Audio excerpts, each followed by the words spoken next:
If I could turn back time, if I had just one more day with her, maybe I would have done things differently.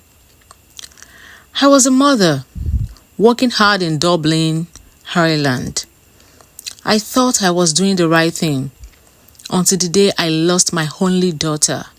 Her name was Moyo. In the heart of Dublin, Ireland, where the streets are cold and the pace of life never slows, lived a woman named Abimbola, a 45-year-old Yoruba woman from Nigeria, a single mother, a survivor, a hustler. She worked 3 jobs, morning, night, weekend shifts. She told herself it was all for one purpose, her daughter, Moyo. But in a pursuit of financial freedom, she missed something far more valuable, her daughter's heart. Every morning, before the sun could rise, Abimbola would quietly dress, slip out of their apartment.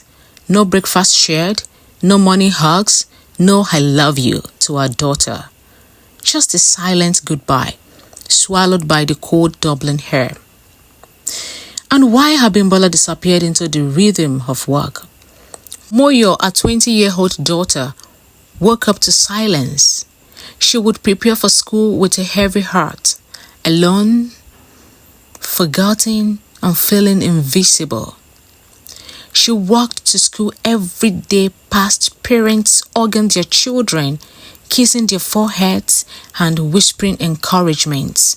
Oh, poor Moyo, wishing she was the one, but not her, not even for once.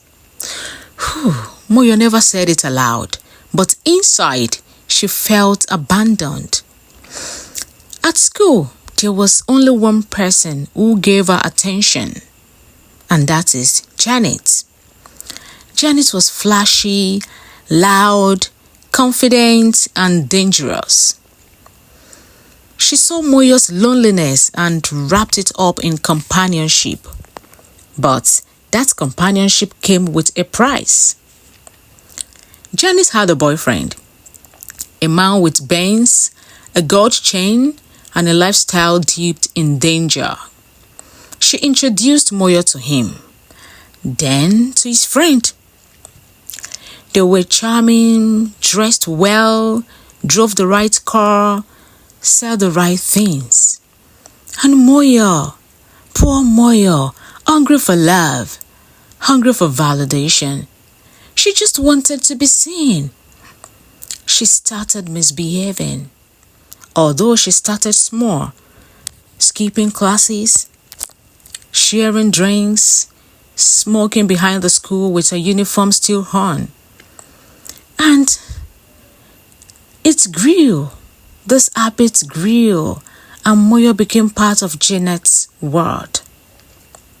A world of quick highs, shallow praise, and slow destruction.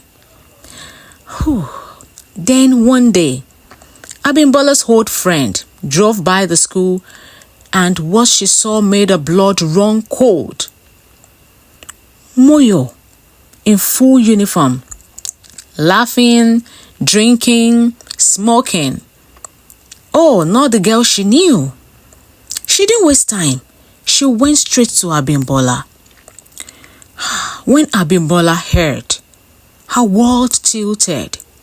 She felt betrayed, confused, and horrified. How could this be happening? She worked so hard. That night, Moyo returned home as usual, but this time, Abimbola was waiting. The confrontation was painful. Words were thrown like knives. Blame, anger, tears. Abimbola told her daughter, "I am working for you." But Moyo's heart had already closed. She shouted what she had carried for years. "You were never there, mommy. You were never there." And it was true. Abimbola had given Moyo money, shelter, food, but not presence, not love, not even herself. For the first time, Abimbola listened and she broke. She promised to change, to work fewer hours, to be there, really be there. And for a while, things did change. So the next day, Moyo told Janet she was done. No more boys, no more parties, no more lies. But temptation doesn't leave so easily. Janet smiled and said to Moyo, "Just one last party, one final night." And Moyo gave in. She packed a change of clothes, told her mother she was meeting a friend at the mall. Abimbola smiled and dropped her off, finally spending time with her daughter. But Moyo lied.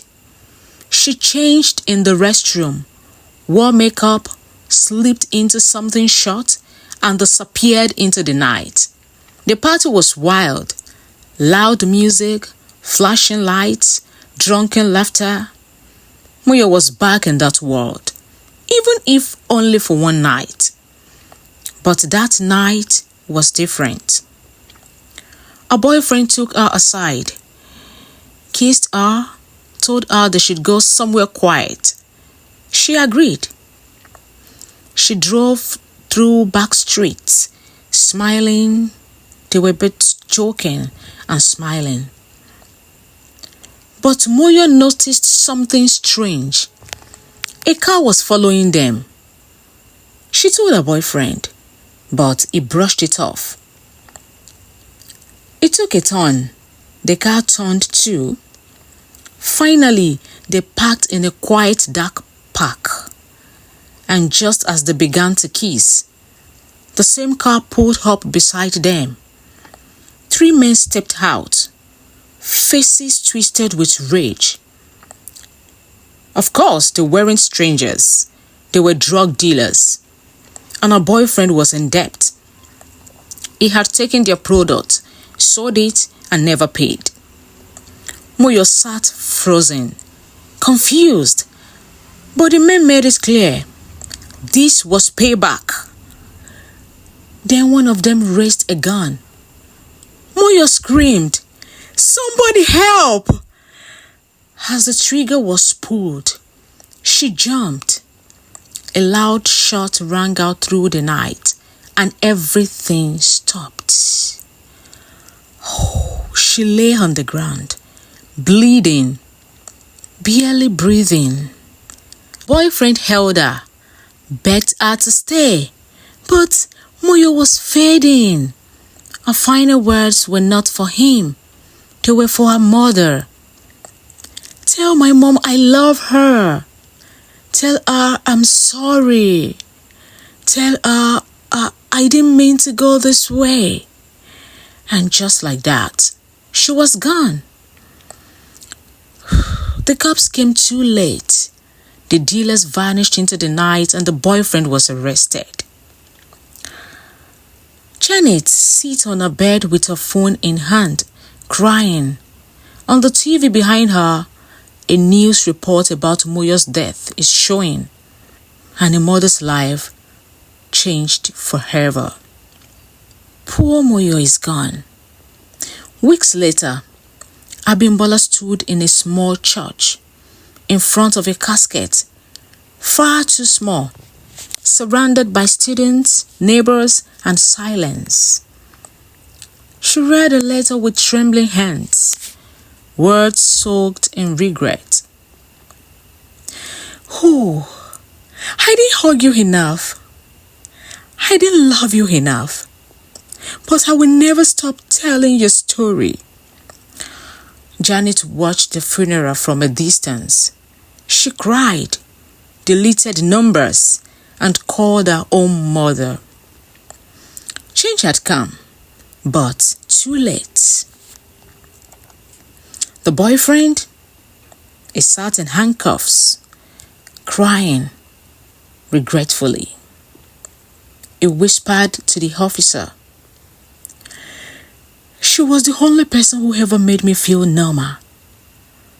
And for Abimbola, She didn't return to her old life. She didn't drown in work. She started something new, a foundation, a space for mothers and daughters, for healing, for prevention, for love. She spoke at conferences, to young girls, and to exhausted mothers. She told them, don't wait. Don't assume they are okay. Don't trade time for money. In Moyo's old journal, Abimbola found a note. I wish my mom saw me the way the world does. And now, she finally does. Abimbola walks through the park where Moyo once played. She watches the children laugh and whispers a quiet promise into the wind. I will never stop loving you. Weeks passed, the season changed, but in Abimbola's heart, time stood still. Every morning she would wake, expecting to hear footsteps in the hallway, a bag unzipping, a soft voice calling, Mommy! But the house remained quiet. Too quiet. She kept Moyo's room exactly the same. The books on the shelf, the pillow with a small tear, even a perfume, untouched. Some days, Abimbola would sit at the edge of the bed, clutching Moyo's favorite sweater. Just to feel close, just to breathe in what was left. She replayed every moment in her head. Every morning she left without saying goodbye. Every birthday she celebrated with just a cake and a text message. Every time she told herself, I will do more next week. But there was no more next week. She thought about the future she was building in Nigeria. The house, the land, the inheritance. But what good was a future when the reason for it no longer existed? One evening, Abimbola stood at a window, watching the neighbor across the street, her mother holding her daughter, laughing. The girl spilled juice. The mother didn't yell. She laughed harder. That moment hit her harder than any funeral. Love wasn't just provision. It was presence. Abimbola began to speak at churches, schools, women's groups. Each time her voice trembled, but she told the truth. I didn't lose my daughter in one night, she would say. I lost her one forgotten morning at a time. At one event, a young lady in the front of row sobbed through Abimbola's speech. Afterward, she hugged Abimbola tightly. She whispered, Thank you. I was about to run away from home tonight. You saved me. That moment, that single hug, was worth more than any salary Abimbola ever earned. She now works with mothers. She sits with daughters. She listens. She tells them, don't let the world raise your child.